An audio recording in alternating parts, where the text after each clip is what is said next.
والآن وقت إجراء تغيير مع توقف اللعب.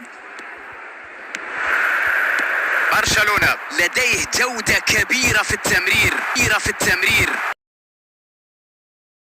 ملعب يرفعون المنديل الأبيض في مباراة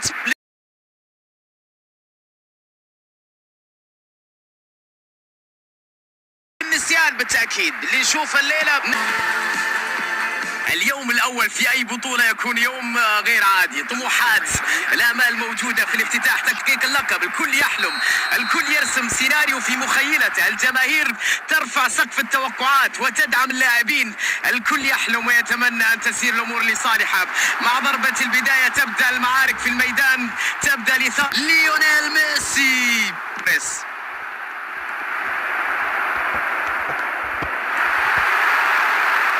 فرناندو توريس، كرة في المرمى.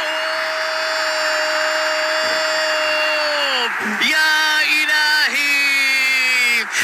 نيكولاس بالوا، ضغط قوي وينجح في استعادتها.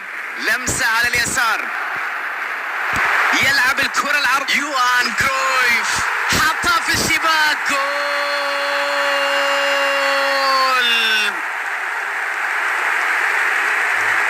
دقائق أولى مجنون. رمية جانبية.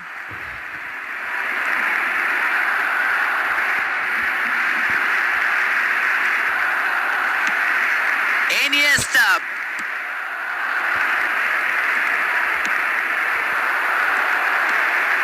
فاتت ومرت، وصلت إليه. الله، يوهان كرويف، يا سلام. اليوم إنيستا،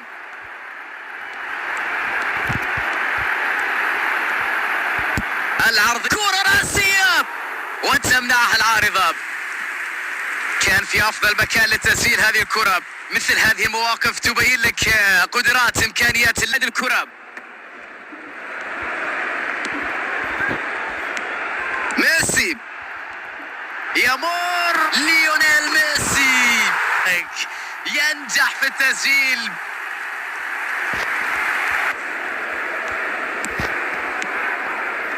ميسي، لامبارد، هذه لعبة خطيرة هنا. ليونيل ميسي، وهذه أهدافه، ثلاثية جميلة وهاتريك رائع. استسلام تام في أرضية الملعب. يرفعون المنديل الأبيض في مباراة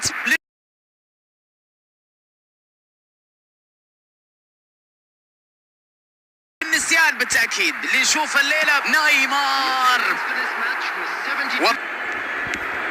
لم يصل بالكرة إلى الحد اللي يشكل فيه خطورة حقيقية على خصمه، ولم يكن مصدر تهديد حقيقي.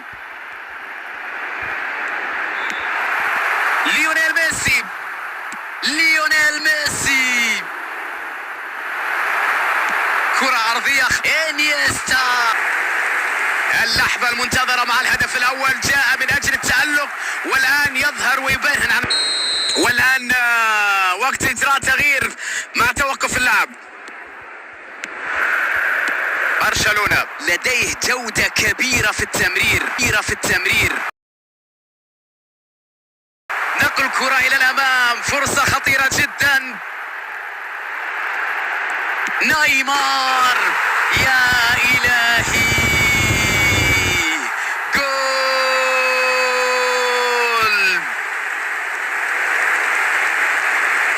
الأمور لن تخرج.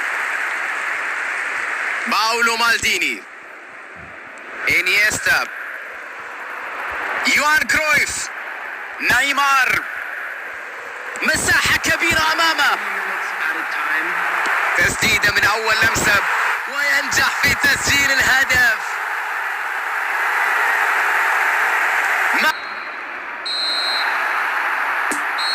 وتنطلق صافرة الحكم لإنهاء اللقاء. قدموا عرضا رائعا من اللاعب الهجومي.